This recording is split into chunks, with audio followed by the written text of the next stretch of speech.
Мен чарчасам эле, чарчап калсам эле мындай жашоодон утулуп аткандай элестетем да. Чарчагым келбейт. Күн сайын прям сага ишенем, мынчаке карам таштайсың дегенсип өзүнүн агайдын кеңештери бизге абдан жакшы, көбүрөөк пайда берет. Мындай айткандачы.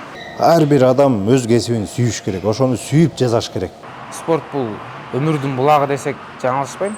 Сенин кылганың бирөө үчүн болот аткан болсо, үйрөнгөнүң өзүң үчүн деп. Кыймыл жай, өтө жай болуп калат кыймылдар. Вес чоңойгон сайын жөнөкөй упражненияларды кылыш кыйын болуп калат. Эми жөнөкөй айтканда бут кийимди кийиш негизи оор болуп калат да, вес көбөйгөн сайынчы.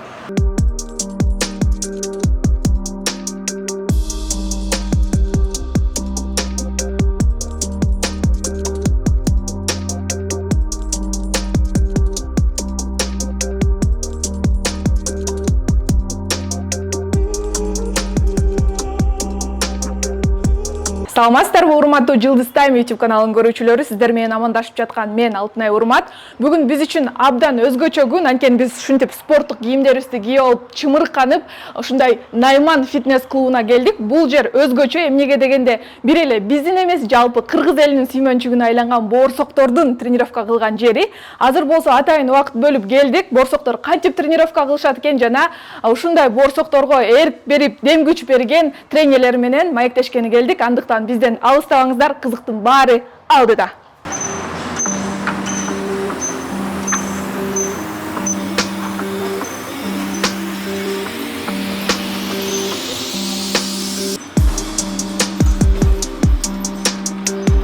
Биз 3,5 миллионго жеттик.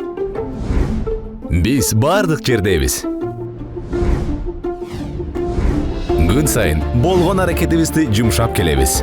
Жашооңуздарды ыңгайлуу кылыш үчүн, жаңы мүмкүнчүлүктөрдү жаратыш үчүн, мыкты болуш үчүн, сиздерге кубаныч тартуулаш үчүн. Биз бирге өсүп өнүгүүдөбүз. Ар дайым чогубуз. Сиздердин О.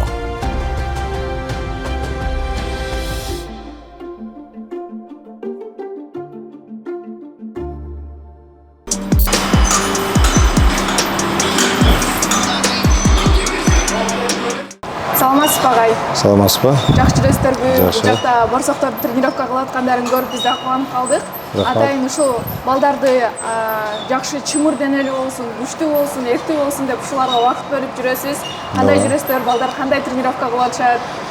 Рахмат, жакшы. Ошол келечек муун, бекем ден соолукта, баягы жаны таза, дени таза дегендей келечекте ошо кыргызга кызмат кылган мыкты кыраандардан болсун деп патриоттук сезим менен тарбиялап келебиз. Буюрса жаман эмес, ийгиликтерибиз абдан сонун арт артынан болуп, чоң бир элдерге дем бере турган жыйынтыктар болуп атат. Муну менен биз токтоп калбайбыз. Бул деген башталышы демекчибиз. Анткени быйылкы ушул боорсоктор деп өзүбүздүн проектибизде быйыл мынакей 150 бала машыгып, бала кыз машыкты жайы менен. Азыр болсо окуу башталганына байланыштуу ар тараптуу региондорго кетишти. Жети Дубандан жана ошондой эле Алматыдан, мисалы сыртка Казакстандан, Россия өлкөлөрүнөн келип, өзүбүздүн эми кыргызстандык мекендештер бул балдар, кыздар келишип, жакшы жыйынтыктарын алып кетишти. Муну менен биз ошо өзүбүздүн максатыбыз эле бала кезден бери эч болбосо ушундай жол менен болсо адамдарга жакшы жардам берүү болчу. Азыр ошонун багытында иштеп бараткан чагыбыз, өзүбүз да кубанып атабыз. Бул биздин кыялдар орундалып жатканына. Сонун агай.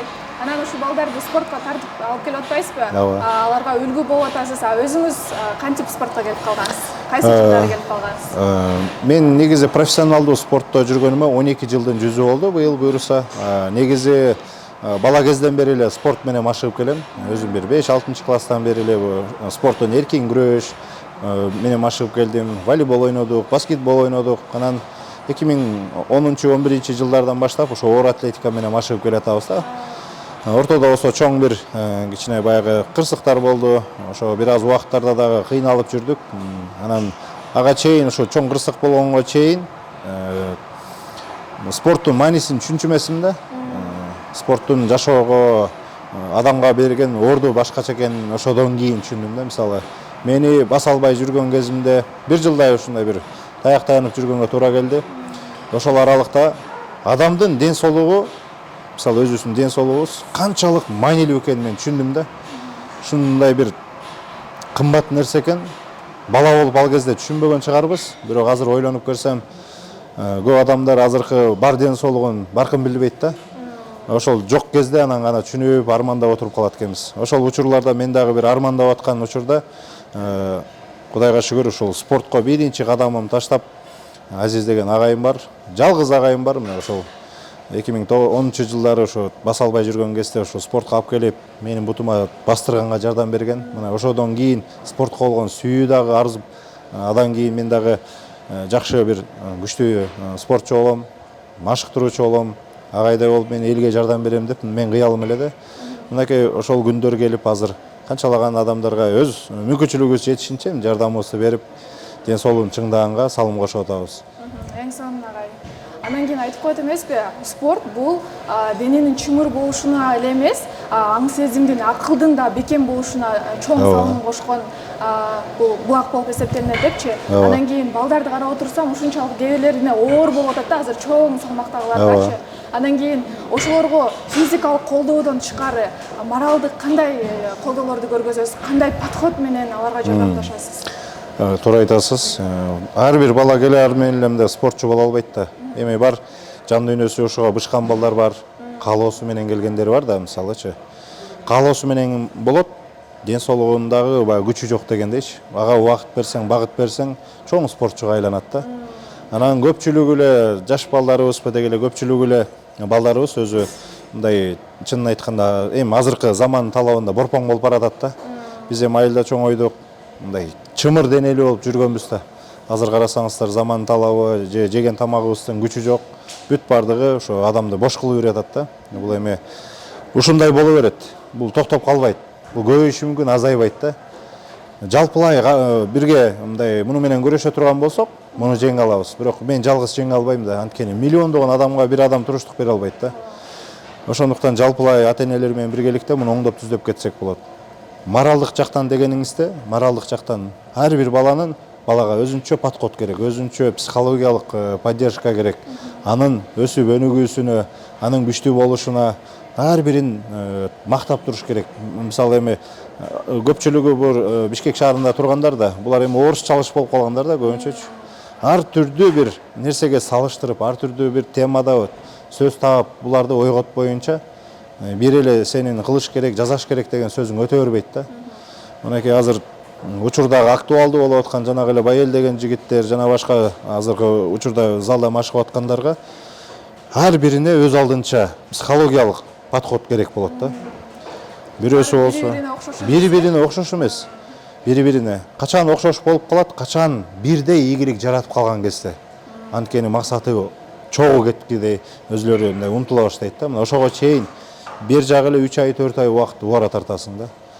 Азыркы учурда мына эми карасаңыз бардыгыбызда балдар бар. Өзүбүздүн балдарыбызга акыл насаат берип тарбиялаш, 2 баланы, 3 баланы тарбиялаш кандай кыйын. Жай менен мына 160-170 бала кызды тарбияладык. Эркектики дагы эркекче өтөт экен да, бирок кыз баланыкы өтө оор экен да. Буларга башкача мамиле кылыш керек экен. Аяр мамиле, өтө катуу айта албайсың, өтө катуу сүйлөй албайсың. Мына ушунун бардыгы бизди дагы үйрөттү, кошумча тажрыйбага алып келгенге мүмкүнчүлүк болду да. Ооба. Психолог болуп калдыңыз. Ооба, анткени күнүгө 160 бала. Ошентип 3 ай. Бир психолог бир адамдын ошо тилин таап, ошого жардам бергиче 3 саат убакыт кетет. 160 бала менен күнүгө 3 саат отурасың да. Анын бирөөнүн баягы кыялы болот, бирөөнүн болсо күчү жок болот. Ошолордун баары ойготуш керек да, мунун баары. Бул анткени бала. Булардын бардыгын бири-бирине салыштырып болбойт. Таланты бары бар, күчү бары, күчү жок болот, но тили бар дегендейчи. Ошондой нерселердин бардыгына кылсаң, акыры тилин таап чыгыш керек да. Бул биздин жумуштагы эң көйгөйлүү нерсе, ошо психологиялык жактан күчтүү болушуң керек да. Физикалык жактан эми өзүбүздүн чоң спортко керек, бирок моралдык жактан буларга, психологиялык жактан бул балдарга күчтүү болушуң керек да, туруштук беришиң керек. Анткени күнүгө сен буларды түшүнбөсөң, сени бат эле алсыратып коет. Андыктан тилин таптык, ийгилигин жараттык. Кудайга шүгүр, ата-энелери ыраазы. Ар бир баланын ата-энеси, ар бир баладан жыйынтык чыгарып кетирдик. жок дегенде эң эле азы дегенде бир айда 6-7 килограмм кетирип бердик да. Мына алдыдагы эң жакшы мына талыкпай мээнет кылып аткан Алишер деген окуучу балабыз бар, азыр мына 3 айда 45 килограмм салмак кетирди. Жөн гана машыгуу, туура тамактануу, туура уйкусу, ушул нерсенин бардыгын мындай тартипке көндү да бул балачы. Айтып атпайм, бир эле адам үлгү боло алат. Бир нече адамгачы. Мына ушул бала азыр бизге үлгү берип, ушул командабыздын лидери болуп, жакшы жыйынтыгын көргөз. Мисалы аябай айтып калбайбызбы, бул физикалык көнүгүүлөрдөн тышкары тамакка дагы бир жакшы көңүл бөлүш керек депчи. Анан тамак жагынан да өзүңүздүн ошол билимиңиз барбы же атайын дагы бир кызматкерлер менен ошо кызматташасыздарбы, кандай болуп калат бул жагы? Рахмат.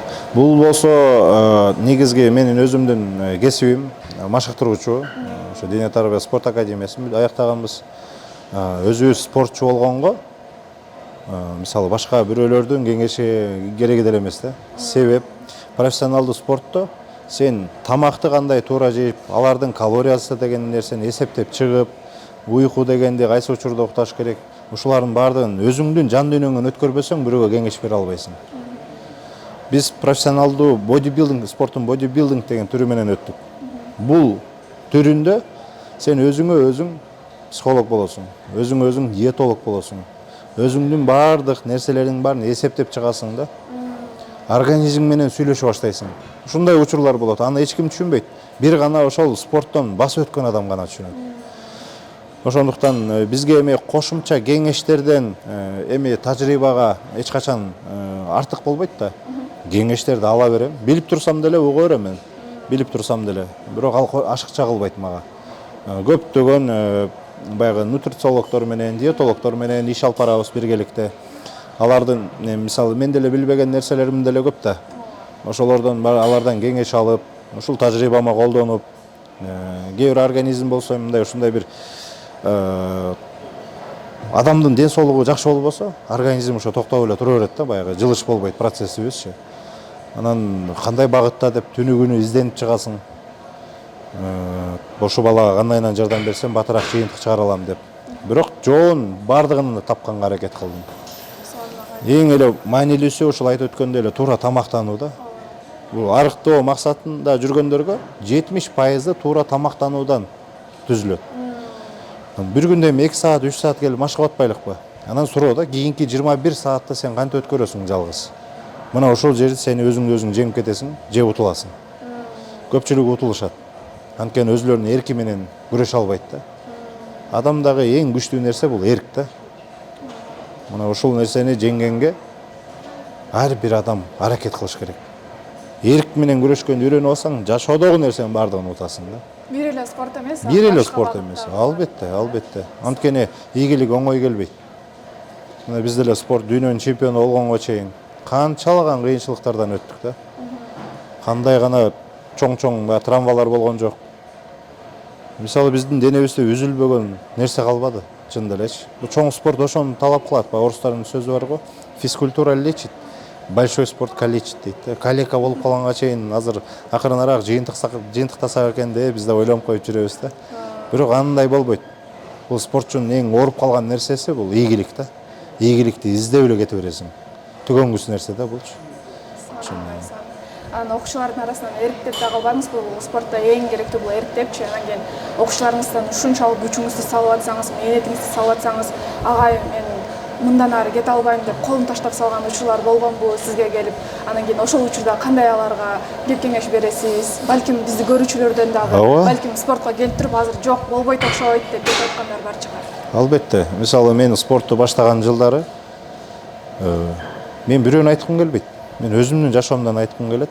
Мен ошо спорт менен жан баккым келет. Мен көзүм жетип аткан сезчү элем.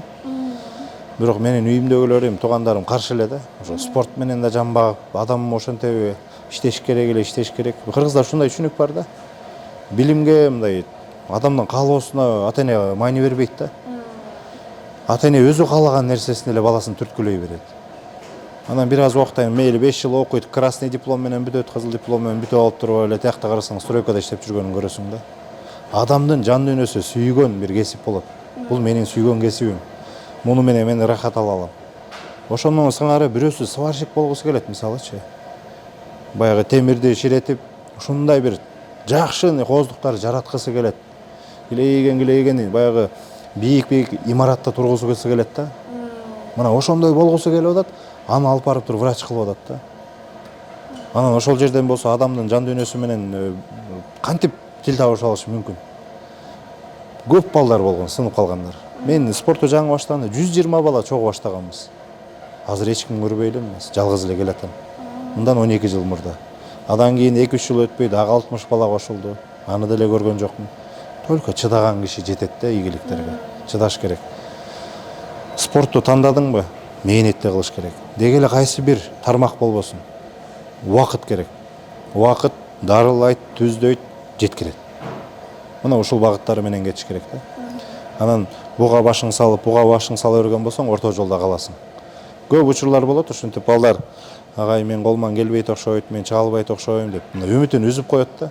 Бирок мен ал баладан көрүп атам. Келечектеги чемпионду көрүп атам да. Анан ушу моралдык жактан отургузуп алып, жардам беребиз, психологиялык баягы тарбиябызды берип, оңой болбойт. Кичине убакыт керек жеткенге. Кичине мындай бир нерсең жетпей аткан болсо, айт, мен жардам берейин, мен мону кылайын. Сен өзүңдү бир аз даярда. Анан ошол моменттерде баягы агай бул жерде эмне болот? Ага бир мындай айтканда жардамчы болот да. Бул жерде мындай жөлөнөр, таянар тоо болуп калат да. Даже өзүнө ишенбей калат, агайга ишенип калат да. Агай айтса эле болуп кетчүдөй болчу. Мына өзүмдүн эле жеке биякта өзүм окуучу балам бар, Баяс деген. Бодибилдинг спорту менен машыгып, жазында турнирге чыгып атат. Мен болсо даярдыктар көрүп, өзүм дагы Азия чемпионатына кеткем. 3 күн аралык болду. Мен менен көрүшпөй калдык да, баягы күнүгө мен тамагын жазып берем, граммынан бери эсептеп берем.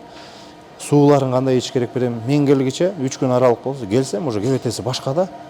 Эмне болду десем, агай мен чото утулчудай болуп атам дейт да. Эч кандай утулбайсың. Эмнелерди жедиң бардыгын досконально айтып бердим. Эсептеп чыгып, биз бир күндөн утулуп атыптырбыз деп. Кайра башынан түзө калдым дагы, убактысын кыскарттык. Мына акырында ал мен келгенден кийин уже ишенич пайда болду дагы, баягыдан баягы күчтүү болуп, андан да сонун желаниясы ачылып, этегинде эмне болду? Кыргызстандын чемпиону болду. Мынакей. Ошондой болушу керек да өзү. Кээ бир учурда ошондой болот. Агай бул таянар тоо болуп калат. Ата-энесине караганда агайга ишенип калышат да. Ооба, ошондой болуп калат. Анан биз билебиз, сиз таяк тартыш боюнча дагы окуушаларыңыз бир канча ийгиликтерге жетип жүрөт. Азыр өзүңүз айтып аткандай бодибилдинг боюнча дагы дүйнөлүк орундарды ээлеп атышыптыр. Андан тышкары жеке бул жакта алганда чоң салмактан бир канча көп салмакты таштаганда бул дүйнөлүк биринчи орундан дагы артыгыраак болушу мүмкүн да. Биякта эң чоң салмак таштаган окуучуларыңыздан канча килограмм ташташты? Болгон. Эң көп салмак таштаган окуучу балам 8 айда 60 килограмм салмак таштаган. Бул бир адамдын денесинен бир адам чыгып кетти да. 60 килограмм. Адан кийин 50 килограмм. Адан кийин Алишер окуучум 45, анан 35, 30. Ошондой болуп акырындан келатат. Бул дагы нерсе болуп калат. Бири-биринин рекордун өтөм дегендер да. Ошол эле да чоң спортто деле тиги дүйнөнүн 2 жолку чемпиону болсо 3 жолу болгон келе берет. 4 жолу болгон келе берет. Кете берет. Ийгиликтин чеги жок. Бияктагы ошол нерсе эң баягы тарбиялык мааниси ушул бир эле адам бир миңдеген адамга үлгү боло алат экен деген себеби ошо да. Бир адамдын ден соолугун чыңдап койсоң, көргөзүп койсоң, баардык ишенич пайда болот да. Ошол эле адамдай мен жыйынтык чыгаргым келет дейт. Бирок ар биринде боло албайт ал. Оңой эмес. Татаал жол басып өткөнгө туура келет. 100дөн бири болот. 160 баладан бирөө. Алишер иним 45 килограмм кетирди. Мына ушундай да. Чыдаш керек. Чыдайт бул байкуш. Ачка жат десем ачка жатат.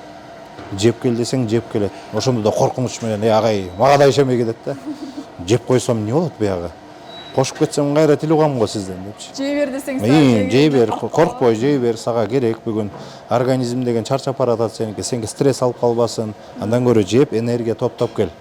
Деп анан сөзгө түшүндүрүп, келтирип отуруп, анан кийин ишке өткөрөм да. Сонун анан негизи эле адам өз бир нерсени баштап атканда өзүн тургузуш эле оор да, бир нерсени баштадачы, кой мен тренировка кылайын бүгүн жүркайын дегенчи, анан сиз өзүңүздөн тышкары бир канча балдардын баарын тургузуп аларды көзөмөлдөшүңүз керек да, өзүңүз да бир энергияңызды бар да берип салган учур болуп калат да кээ бирдечи. Анан сиз ошондо эмнеден энергия аласыз кайра? Мен чарчагым келбейт. Чарчабайсыз. Вообще чарчагым келбейт. Мен чарчасам эле, чарчап калсам эле мындай жашоодон утулуп аткандай элестетем да. Чарчагым келбейт. Айтып атпаймынбы, сүйгөн жумуш, мен сүйгөн кесип бул. Ар бир адам өз кесибин сүйүш керек, ошону сүйүп жасаш керек. Анан акчасын эле ойлобойчу, кесипти, сен кылып аткан ишти сүйүп жасаш керек. Мен кичинекей кезимде ошо тайнем чоңойт эле, тайнем айтканда, сенин кылганың бирөө үчүн болуп аткан болсо, үйрөнгөнүң өзүң үчүн деп. Көрсө ал кезде ошентип ар бир жумушту кылдырып атканда мага сабырдуулукту, чыдамкайлыкты үйрөтүп атыптыр да, мына көрдүңүзбү? Мына азыр ушул нерселердин баардыгы өз жашоомо колдонуп атам. Чарчагым келбейт. Чарчап каласың, адамбыз да. Бирок мен эч качан мындай эме кылгым келбейт да. Утулгум келбейт да ошол нерседенчи. Бүгүн чарчадым, бүгүн эле. Но эртең эс алып кайра мен улантам дейм. Эртеси сөзсүз улантам аны. Баарыбызга бир сон демгиш болду десем болот. Анан сиздин спорттон тышкары дагы кандай хоббилериңиз бар? Эмне менен аракет? Хоббилерим аябай көп. Мисалы, эми баягы аңчылык кылган жагат.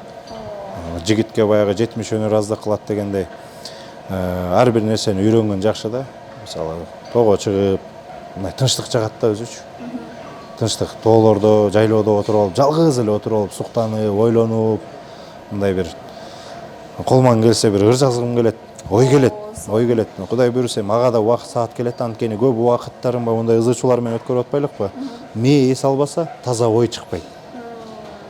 Анан буйруса мага ал убакыттар келет. 40 жашыбызга барганда ойлонуп отура турган убакыт бар да. Ага чейин жан талашып, мондай бир ийгиликтер жарата берели, намысты коргой берели. Андан сырткары дагы, мисалы мен өзү бир баягы бала кезден бери кыялым да, чоң спорт бүтүп калганда, ошол бир актёрдук бир курстарды окуп, ошолорду үйрөнүп, өзүмдү бир эми баягы жакшы бир чыгармачылык ошол тараптан көргүм келет да. Жакшы кадр артында бир кызыктуу кадр артында калтыргым келет да. Ошондо бизден сонун бир өзүмдүн жеке кыялым бул ошодогу ишке ашат деген ойдомун, буюрса. Эми азырынча алар пландалып элек. Ишке ашпай турган нерсени мен пландабайм. Болуп аткан нерсеге багыт коем да. Планым ошол жерде болот. Баягы максат өз учурунда болуш керек. Утулуп калдымбы, мисалы, чоң спортто жүргөндө, азыр кече күнү көчмөндөр оюнунан утуп келдик, мына буюрса 5-дүйнөлүк көчмөндөр оюну. Ал жактан утуп келген кезде эч кандай бир эме болгон жок да, мындай. Бул менен мен 3 жолу чемпион болдум деген мындай бир сезим калган жок да. Бул чөтө аздык болуп аткандай сездим да. Дагы бир 5 жолку, 10 жолку чемпион болгум келди. Ошондой сезим калды да. Буюрса, ден соолугубуз жакшы болсо эле, чоң спортто ушул эле ден соолук өзүчү. Чоң спорт батыл алып чөт. Батыл күтүлбөгөн жерден травмалар болуп кетет. Чыдап өткөрүш керек да. Жетесиң анан аягында. Анан кийин сизге байкашымча бир эле Кыргызстандан эмес, башка мамлекеттерден дагы балдарын жөнөтүшөт экен да. Анан угуп калдым ошо биякта деген айтым деген дагы Казакстанда ушундай тренировкаларды кылдыртып, оор салмактарды түшүргөн тренер бар экен да. Ошол менен айтып калышты да, эмне айырмачылыгыңар бар, алардын проект кандай, сиздин проект кандай деген дагы салыштыруулар болуп калды. Окшош эмеспи же ошондой кандай десем, баалуулуктары кандай болуп калат? Мен чын айтайынбы? Муну айтсам азыр бул элдер кандай кабыл алышы мүмкүн билбейм. Бирок мен өзүмдүн оюмду, максатымды, анан болгон нерсени айтып кетишим керек да. 2019-жылы, 18ден 19га караган жылы Ороз деген иним бар эле. Ал кезде айтым эмес, өзү спортчу жигит экен, мен деле тааныбайт элем. Ал кезде ошол Instagram деген нерсе жаңы чыгып аткан кезде, эми баягы интернет баракчабызда ошол кезде мен абдан жакшы иш алып барып аткам. Ошол биринчи 60 килограммдык салмактагы баламды арыктатып аткан кербезим эле да.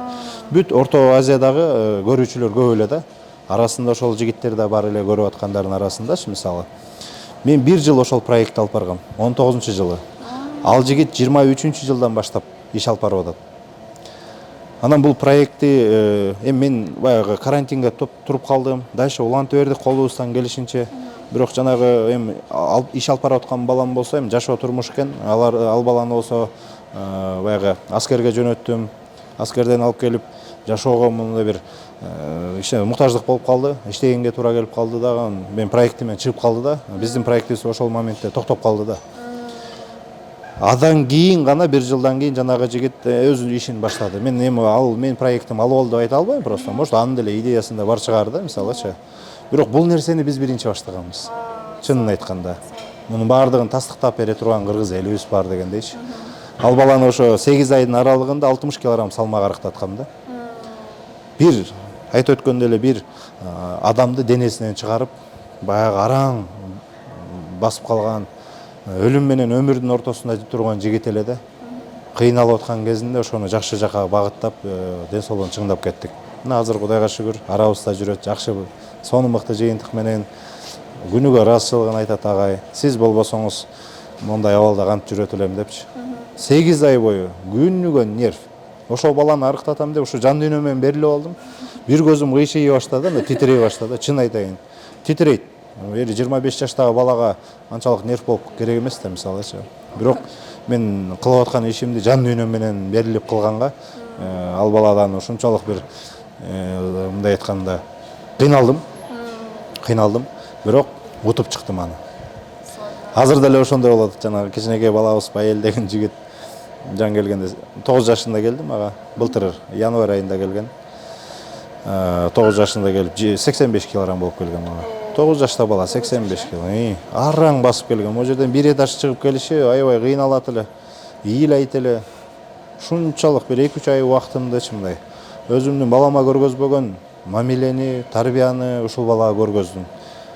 Менин балам жебеген нерсени ушул балага жедирип атам, мындай көргөзүп атам, кийгизип атам, алып берип атам. Анткени эмне? Бала. Анткени бул мен өзүм айтып өткөндөй эле бул проекттеги бала. Максималдуу түрдө ушул балага жардам берели деп ора тартып жүрөбүз да. Жыйынтыгы жаман эмес. Азыркы учурда 26-27 килограмм арыктады. Бул да менин ийгилигим. Койгон максаттарыбызга саналуу кадамдар калды. Буюрса ага жеткенден кийин дагы кийинки кадамдарды таштай беребиз. Сон агай, сон. Анда азыр сиздин алдыңызда сон болуп тренировкаларды кылып, результаттарды көргөзүп аткан балдар менен дагы маекти уланталы. Албетте, сиз болсо өзүңүз жеке өзүңүз үчүн спорт эмне? Ошону айтып, андан кийин эркин микрофон сүйлөп элдерге кайрылып өтсөңүз, спортко келе албай жүргөндөр бар, коркуп, кооптонуп жүргөндөр бар, ошолорго кеңеш бериңиз. Ооба. Бул спорт бул деген жашоо, спорт өмүр берет, өмүр ден соолук берет. Ден соолук мен кадырын билген адаммын. Ден соолукту баардыгыбыз билебиз кадырын, бирок колдоно билбейбиз да, кандай экенинчи.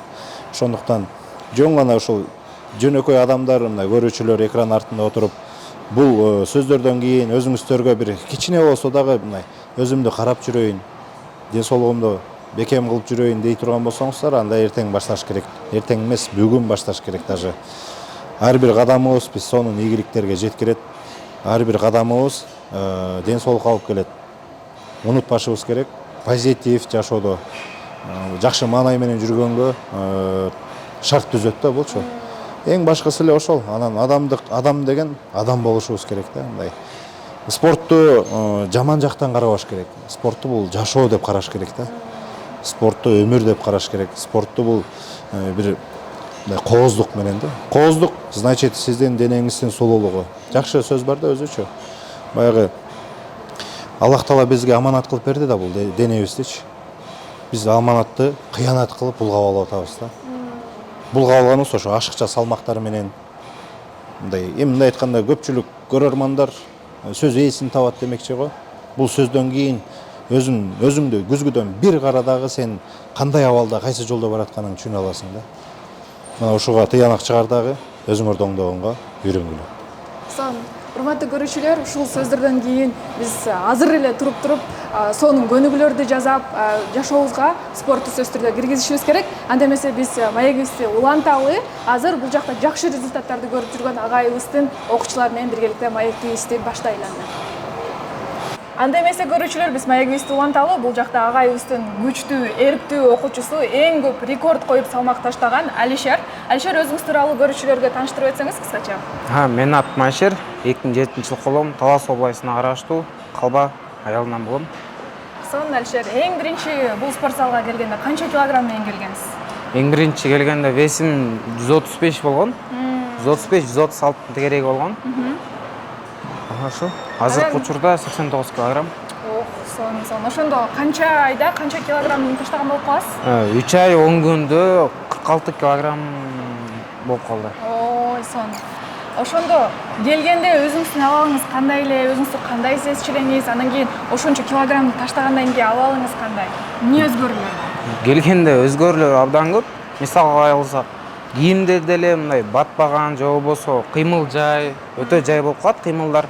Вес чоңойгон сайын жөнөкөй упражненияларды кылыш кыйын болуп калат. Жөнөкөй айтканда бут кийимди кийиш негизи оор болуп калат да, вес көбөйгөн сайынчы. Ал вес азыр түшкөндөн кийин бүт нерсе жеңил болуп калат. Хойт чуркасаң дагы, хойт кандай айтсам, бассаң деле өзүңө комфортно да, жеңил базасында. Ушундай өзгөрүүлөр абдан көп айта берсек. Сонун. Бул нерсеге агай аябай жардам берди да. Андан кийин агайдын кайсы кеп кеңешинен кандай дем күч аласыңар? Бул жака келгенде өзүңүзгө кандай максаттарды койгонсуңар? Ошолор тууралуу айтсаңар. Биринчиден эмгегибиздин бир 90-80% агайыбыздын көмөгү абдан чоң. Бизге туура жолду көргөзгөн, жөнөкөй айтканда мындай туура түз кийингенди, мындай упражненияларын жакшы көргөзгөнүн, мындай көп эле нерсени агай жардам берет да бизгечи. Агайдын көп сөзүнө, мисалы, көп эле сөзүнө баа берем. Намыскөй өтө эле. Ошол бизде дагы башында келгенде комфорт болбой, кыйналып жүргөндө агай келип бизге поддержкадан берип турду. Күн сайын прям сага ишенем, мынчаке карам таштайсың дегенсип. Өзүнүн агайдын кеңештери бизге абдан жакшы, көбүрөөк пайда берет. Мындай айткандачы. Сонун. Үйдөгүлөрдөн ата-энең дагы сага аябай жакшы дем күч берсе керек, жардам берип. Албетте. Ата-энебиздин же болбосо жакындарыбыздын буга салымы өтө чоң. Биз бияктан кийин кийимдерди чайкаш, анча-мынча жумуштар болот да, аны үйдөгүлөр жасап берет. Бияка акча бергенде биз азыр иштебейбиз, бирок акча бергенде үйдө ата-энем болуп калат да, аларга да абдан ыраазычылык. Салымы бар алга, бул эң чоң. Сонун. Анан алдыда кандай пландарыңыз бар? Чоң спортко келейин деген ниеттериңиз барбы же башка кесипти тандап эле, бирок күн сайын машыгууну таштабай бир денени тонуста кармап турайын деген пландар бар? Ойлор бар албетте. Спорт менен чоң спортту өзүмдү мисалы көргүм келет. Кандайдыр бир түрүндө, мисалы таяк тартыш же болбосо жеңил атлетика болобу, ошол жагына буюрса жакына тандоо жүрөт. Ошол убакта чоң спортту өзүм көргүм келет албетте. Мына спорт менен постоянно машыккым келет. Анан ушундай көрүүчүлөрдөн дагычы карап өзүнүн салмагы оор болуп, бирок кадам таштай албай аткандар бар да, ошолорго эмне деп кеңеш бере аласың? Спортко келгенде эч кандай кеч болбойт. Канча жашта болот, кандай вес болот, эч убакта кеч эмес. Любой момент келип баштай берсе болот. Кээ биркилер алыспыз биз ага дегендер, кээ биркилер эртең баштайын деп вес чоңоюп кеткендер болот. Ошолорго советим, спортко келгиле эч убакта кеч болбойт. Спорт бул өмүрдүн булагы десек жаңылышпайм. Спорт менен биздин жашообуз жакшырат. Деген ал күч деген нерселер көбүрөөк спорттон пайда болот да, бул нерсе. Спортко келиш керек. Алишер, сизге маек бергениңизге чоң рахмат. Сизди демек буюрса жакын арада дүйнөлүк вообще Кыргызстандын чоң спорттун түрүнөн көрөлү. Ишиңизге ийгилик. Кандай максат койгон болсоңуз ошонун баарына жетишиңизге тилектешим. Чоң рахмат сиздерге дагы. Бул жакта Умар мырза сонун тренировка кылып аткан экенсиз. Сизден дагы бир аз маек алалы анда. Сиздин дагы жооптор бизге аябай кызыктуу. Жүрүңүз анда. Умар, саламатсызбы? Азыр бул жакта териңизди агызып, аябай прям эмгектенип, жакшы көнүгүүлөрдү жазып аткан экенсиз. Өзүңүз тууралуу кыскача көрүүчүлөргө тааныштырып өтпөйсүзбү? Ассаламу алейкум, мен атым Умар. Мен атым Анакбеков Умар. Канча жаштасыз? Мен 11 жаштамын. Бишкек шаарынан эле болосузбу? Мен Алматыдан болом. Алматыдан келгем, өзү Жалал Абадтан болом. Анан бул салмактан таштоо негизи оор да, көпчүлүгүнөчү мээнет кетириш керек, анан эрк керек болот да. Анан кийин сиз бул жака келип калышыңызга ким түрткү болду? мен өзім барайын деп Келдебек ағайдың видеоларын көріп, өзім барам арықтайын деп өзім атамды айтып, кешке айтеріп жөнөттүм мен. Өзүңүздүн каалооңуз болгон. Ооба. Сонун. Анан кандай кыйынчылыктар болду эле оор салмак болгондо? Классташтар арасынан шылдыңдоолор болуп, же болбосо сен весиң чоң деп айткан учурлар болду эле? Ооба. Мектепте кече айтерет сен весиң көп, неге арыктабайсың деп ушуну айтерет эле. Анан кийин арыкташ керек деп мен өзү Казакстанда диета кармайын деп, диета кармай албадым. Өтө кыйын да ол. Спортка барайын десе барды, все равно жеп коет элем деп бир нерсе. Көзөмөл жок болуп калып аткан турбайбы, Ооба. Андан кийин өзүңөр өз алдынча кылганда кыйын болгондо, бул жака келгенде агайдын жардамы менен жеңилирээк болду болуш керек, Анан агай силерге кандай дем күч берип, кандай тренировкаларды кылдырып баштады? Өз алдынча кылган менен агай менен чоң кылган айырмасы эмнеде экен? Агай жоксуз өзү өтө кыйын андай. Агай жок болгондо андай тренировка кылганда андай эмне дейт эле, мотивация жок болот. Азыр агай менен болсо, агай мотивация кечке берип турат, айтып турат, кайсы кылса, эмне кылса болот деп. Ошондой. Сон башында келгенде канча килограмм элеңиз, анан канча салмак таштадыңыз? Мен биринчи келгенимде 70 килограмм болгом. Бир айда 11 килограмм таштадым. Сонун.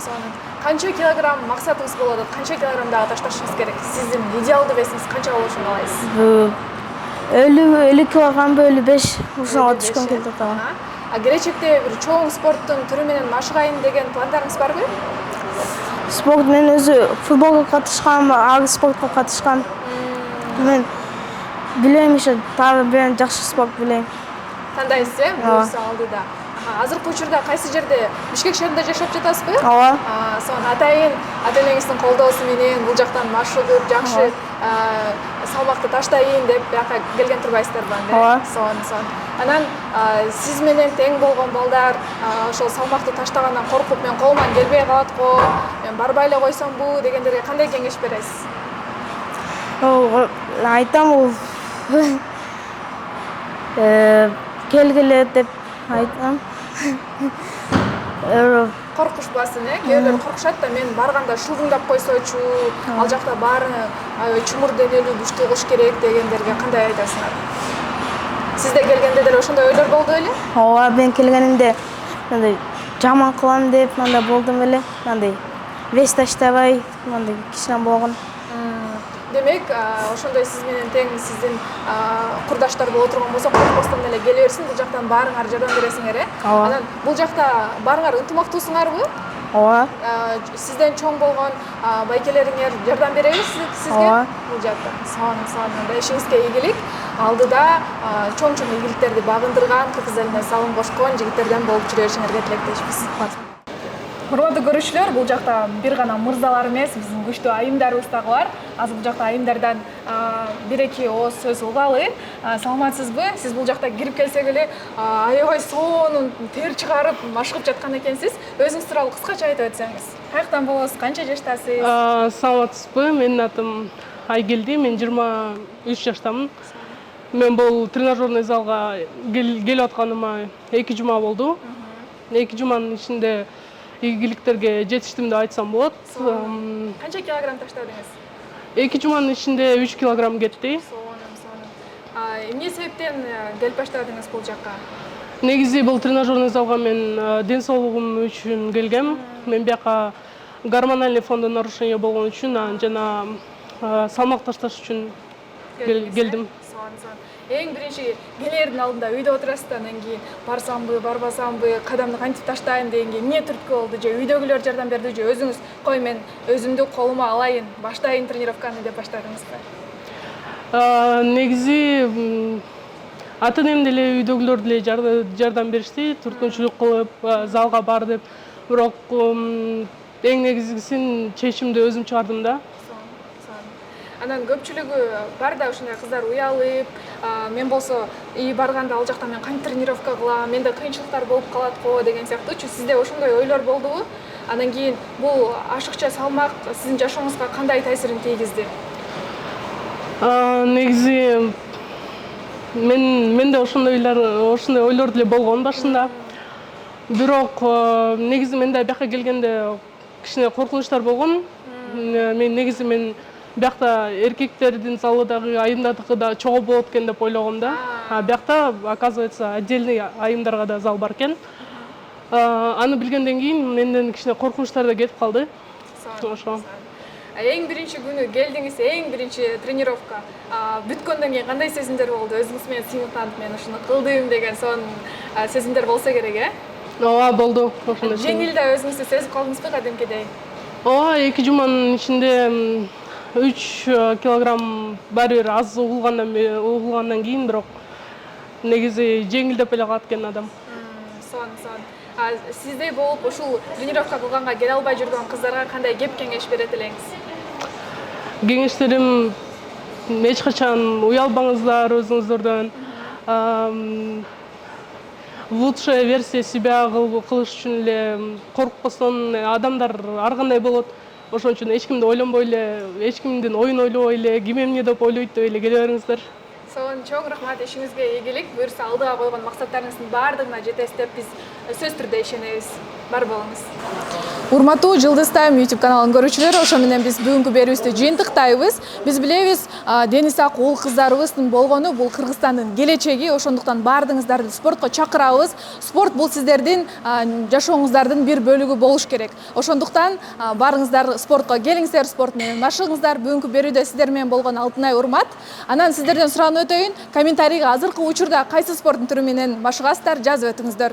Барыңыздар менен кийинки чыгарылышта көрүшкөнгө чейин сак саламатта калыңыздар.